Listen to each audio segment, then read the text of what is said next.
Hello everyone, welcome back to my YouTube channel. आज इस video में आपका स्वागत है। राजस्थान में नेट बंद की वजह से थोड़ा सा लेट हो गया था वीडियो बनाने में, तो इसके लिए मैं आपसे क्षमा चाहूँगा। आज हम आरआरबी एनटीपीसी से रिलेटेड सारी बातें पूरी ऑल डिटेल इस वीडियो में जानेंगे। इसके अलावा आपको दूसरी वीडियो देखने में समय खराब नहीं करना पड़ेगा, ये मेरी गारंटी है। तो वीडियो के साथ बने रहें, सब डिटेल मैं आपको बताऊँगा। आरआरबी एनटीपीसी टाइपिंग पोस्ट में टोटल नंबर ऑफ पोस्ट 13 है जो आरआरबी कंडक्ट करवा रहा है।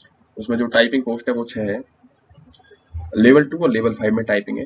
तो लेवल 2 की कौन कौन सी पोस्ट है जिनमें टाइपिंग है उसके लिए जूनियर क्लर्क कम टाइपिस्ट, अकाउंट्स क्लर्क कम टाइपिस्ट, जूनियर टाइम कीपर की है। ऐसे ही लेवल 5 में जूनियर क्लर्क कम टाइपिस्ट, जूनियर अकाउंट्स असिस्टेंट कम टाइपिस्ट और सीनियर टाइम कीपर की। तो ये 6 पोस्ट है लेवल 2 और लेवल 5 की, जिनके लिए आपको टाइपिंग टेस्ट देना पड़ेगा। तो आज हम उसी टाइपिंग टेस्ट के बारे में डिटेल में बात करेंगे अगली स्लाइड में। तो वीडियो के साथ बने रहिए, लाइक शेयर और सब्सक्राइब करें। RRB NTPC typing post Hindi या इंग्लिश में, जो आपने चूज किया होगा फॉर्म भरते टाइम। हिंदी किया है तो हिंदी में आपको टाइपिंग टेस्ट देना है, इंग्लिश किया है तो इंग्लिश में आपको टाइपिंग टेस्ट देना है। इंग्लिश में जो टाइपिंग की स्पीड है वो 30 वर्ड प्रति मिनट आती है, और हिंदी में 25 वर्ड प्रति मिनट वो आरआरबी एनटीपीसी मांगती है। मतलब उसके लिए अगर आप इससे कम 29 पे ला रहे हो तो आप उसके लिए फेल हो टाइपिंग में। टाइम ड्यूरेशन जो होता है वो 10 मिनट का होता है। 10 मिनट में आपको 30 वर्ड प्रति मिनट की स्पीड लानी होती है 95% एक्यूरेसी से। अगर आप 95% एक्यूरेसी से 10 मिनट में 30 की स्पीड और हिंदी के लिए 25 वर्ड प्रति मिनट की स्पीड लाते हैं तो आपका टाइपिंग क्लियर हो जाएगा। इंग्लिश में अगर आप 10 मिनट में 30 वर्ड की स्पीड से करते हैं तो लगभग 300 के आसपास वर्ड आपको टोटल टाइप करने होते हैं। ऐसे ही हिंदी में 250 के वर्ड टोटल आपको करने होते हैं। आगे हम जानेंगे कि टाइपिंग को स्पीड कैसे निकालते हैं। तो फिर नेक्स्ट स्लाइड में आप देख रहे हैं।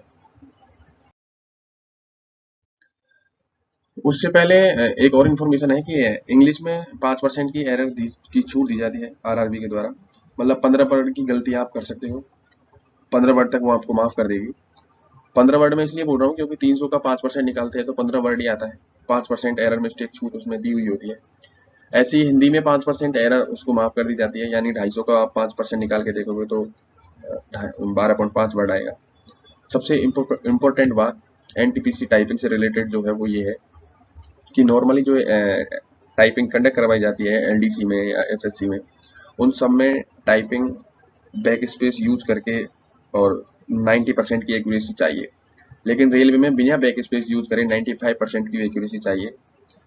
सॉरी, मैंने 90% की एक्यूरेसी एसटी एससी के लिए चाहिए, और जनरल के लिए 93% यानी 7% उसमें एरर छूट होती है। इसमें 5% है सबके लिए। तो ये बहुत ही प्रैक्टिस वाला काम हो गया, मतलब इजी नहीं है। आपको इसके लिए बहुत प्रैक्टिस करनी चाहिए और करनी पड़ेगी अगर आपको टाइपिंग टेस्ट क्लियर करना है तो। Method to calculate speed and error. तो एग्जांपल से हम समझेंगे कि कैसे स्पीड को कैलकुलेट किया जाता है, एरर कैसे निकाली जाती है रेलवे में। तो टोटल स्ट्रोक आपने टाइप किए वो 1650 है। मेरा 1650 वर्ड से मतलब नहीं है, स्ट्रोक्स है। स्ट्रोक्स वो होते हैं कि आपने जैसे की प्रेस किया है वो स्ट्रोक है। जितनी बार की प्रेस किया है, तो मान लो कि 1650 बार आपने की प्रेस किया है, तो वर्ड्स निकालने के लिए आपको एक वर्ड होता है वो 5 की स्ट्रोक के बराबर होता है। तो आपने 1650 की स्ट्रोक की है तो वो 5 से डिवाइड कर दिया। 5 से डिवाइड किया तो 330 वर्ड्स आपके आए हैं। यानी कि आपने 1650 की स्ट्रोक करने पर 330 वर्ड आपके आए हैं। 5% की आरआरबी एग्जेम्प्टेड देता है, छूट देता है 5% की।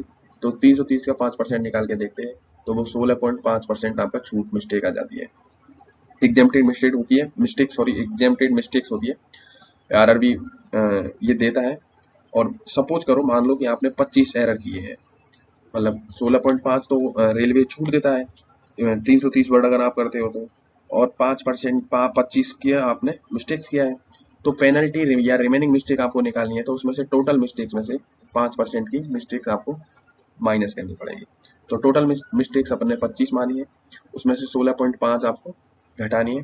तो बाकी जो बची हुई रिमेनिंग मिस्टेक्स है या पेनल्टी मिस्टेक है वो 8.5 मिस्टेक्स आई है। लेकिन ये 8.5 मिस्टेक्स यानी कि रिमेनिंग मिस्टेक्स का फंडा ये होता है कि इसमें एक वर्ड होता है वो 10 स्ट्रोक के बराबर होता है, यानी इसका जस्ट दुगना होता है। तो यहाँ पे तो अपन ने 5 ही किए हैं, तो इसीलिए इसको 2 से मल्टीप्लाई और किया जाता है। यानी कि रट के देखते हैं तो ये है कि रिमेनिंग मिस्टेक्स को दोगुना कर दिया जाता है। तो रिमेनिंग मिस्टेक तो जैसे ही दोगुना करेंगे 8.5% को वो 17 आ जाएगा। अब अपन को नेट स्पीड निकालनी है, तो नेट स्पीड निकालने के लिए टोटल वर्ड में से पेनल्टी वर्ड को घटा के 10 से डिवाइड कर देंगे। 10 से डिवाइड इसलिए कर रहे हैं क्योंकि 10 मिनट्स का अपन ने टाइम लिया है। तो 330 में से 17 माइनस करेंगे तो 313 आएगा, और 313 को 10 से डिवाइड करेंगे तो अपन की जो स्पीड आई है वो 31.1 नेट स्पीड आई है, यानी कि आपने रेलवे के क्राइटेरिया को पास कर लिया है। इसी तरीके से आपकी नेट स्पीड निकलती है। मैं उम्मीद करता हूँ कि आपको अच्छे से समझ में आ गया होगा। इसमें जो इम्पोर्टेंट बात है वो रिमेनिंग मिस्टेक्स के बारे में ये है कि 5% की एरर छूट के बाद में जो रिमेनिंग मिस्टेक्स बचती है वो एक रिमेनिंग मिस्टेक्स 10 मिस्टेक्स के बराबर होती है, जिसको दुगना कर दिया जाता है। तो नेक्स्ट स्लाइड में चलते हैं। प्रैक्टिस कैसे करें? तो ये तो सबको पता है कि टाइपिंग ऑनलाइन मोड में ही होगा। ऑफलाइन मोड में टाइपिंग नहीं करें। अगर कोई ऑफलाइन मोड से टाइपिंग कर रहा है तो ये उसकी बेवकूफ़ी है, क्योंकि ऑनलाइन मोड में टाइपिंग होगा तो ऑनलाइन मोड की ही प्रैक्टिस करें, ऑनलाइन मोड से ही प्रैक्टिस करें ताकि आपको आदत लग जाए। ऑफलाइन मोड ये होता है कि आपको कोई बुक में या पन्ने में इंग्लिश का कंटेंट दे दिया जाता है और उसको स्क्रीन पे लिखना होता है कीबोर्ड के जरिए, और ऑनलाइन में आपको स्क्रीन पे ही वो कंटेंट दे दिया जाता है और उसी में से देख के स्क्रीन पे ही लिखना होता है कीबोर्ड के जरिए। सबसे इम्पोर्टेंट बात टाइपिंग की, जो रेलवे टाइपिंग है उसका ये है कि इसमें बैक स्पेस यूज नहीं होगा। अगर आप बैक स्पेस यूज करके टाइपिंग कर रहे हैं तो ऐसी गलती ना करें, क्योंकि बैक स्पेस यूज नहीं होगा। आपने जो उसमें टाइप कर दिया वही सही है, तो बिना बैक स्पेस यूज करे टाइपिंग करें। मैं तो बोलता हूँ कि अगर आप कीबोर्ड यूज कर रहे हो उसमें बैक स्पेस का बटन ही नहीं होना चाहिए, उसको हटा देना चाहिए अगर आप रेलवे के लिए टाइपिंग कर रहे हैं तो। ऑनलाइन सॉफ्टवेयर यूज करें, सोनी का कर लो, टाइपिंग मास्टर कर लो, आपके हिसाब से जो अच्छा है वो कर लो। मैं पर्सनली सोनी का रिकमेंड करूंगा, क्योंकि उसमें बिना बैक स्पेस को बंद कर दिया जाता है, तो आप उससे बहुत बेहतरीन टाइपिंग कर सकते हो। आप ये मत सोचना सोनी का मैं प्रमोशन कर रहा हूँ, ऐसा कुछ नहीं है। टाइपिंग मोड फॉर्म भरने के टाइम जो आपने चुना है उसी में टाइपिंग करें। गलती से आपने हिंदी चुन लिया और इंग्लिश में टाइपिंग कर रहे हो तो एक बार उसको अच्छे से देख लें, ऐसी गलती ना करें, यह आपका समय जीवन सब कुछ खराब कर सकती है। काफी बच्चों की क्यूरी रहती है कि टाइपिंग मिस करने पर सर हम रेलवे से कौन सी पोस्ट के लिए बाहर या कौन सी पोस्ट के लिए वो होंगे एलिजिबल। तो टाइपिंग मिस करने पर आप ओनली टाइपिंग पोस्ट के लिए ही बाहर होंगे। अगर आपने गुड्स गार्ड की या स्टेशन मास्टर की या जो भी नॉन टाइपिंग पोस्ट है वो उनका एलिजिबिलिटी क्राइटेरिया पास कर रखा है और उनके मेडिकल स्टैंडर्ड के लिए आप फिट हो तो आप उनके लिए 100% एलिजिबल हो। टाइपिंग पोस्ट मिस करने पर टाइपिंग पोस्ट ही आपको नहीं मिलेगी। दूसरी इम्पोर्टेंट बात यह है कि ये टाइम आपका पढ़ने का है, प्रैक्टिस करने का है। अगर किसी की स्टेशन मास्टर की साइक हो तो वो उसकी प्रैक्टिस करे, टाइपिंग है तो टाइपिंग की प्रैक्टिस करे, लेकिन बार बार में कट ऑफ की वीडियो देखकर अपना टाइम खराब न करें, खुद को फ्रस्ट्रेशन में न डालें, फ्रस्ट्रेशन से बचे। ये जो भी कट ऑफ डाल दी जाती है, मैंने भी कट ऑफ डाली थी, जो भी कट ऑफ डाली जाती है वो सब अजम्पशन होता है, 100% सही बिल्कुल भी नहीं होता है, ऑफिशियल कट ऑफ बिल्कुल भी नहीं है। तो उसको ऑफिशियल कट ऑफ मानकर खुद को डिप्रेस ना करें। जो होगा वो रिजल्ट आने पर ही पता चलेगा, लेकिन उसके चक्कर में आप अपना टाइम खराब नहीं करें। होगा या नहीं होगा सब रिजल्ट आने पर ही पता चलेगा। तो थैंक यू। अगर आपको सही लगे मेरी इन्फॉर्मेशन, दी गई इन्फॉर्मेशन से आप प्रभावित हैं तो प्लीज़ चैनल को लाइक शेयर सब्सक्राइब करें। उम्मीद करता हूँ आप सभी अच्छे होंगे। Take care. Thank you.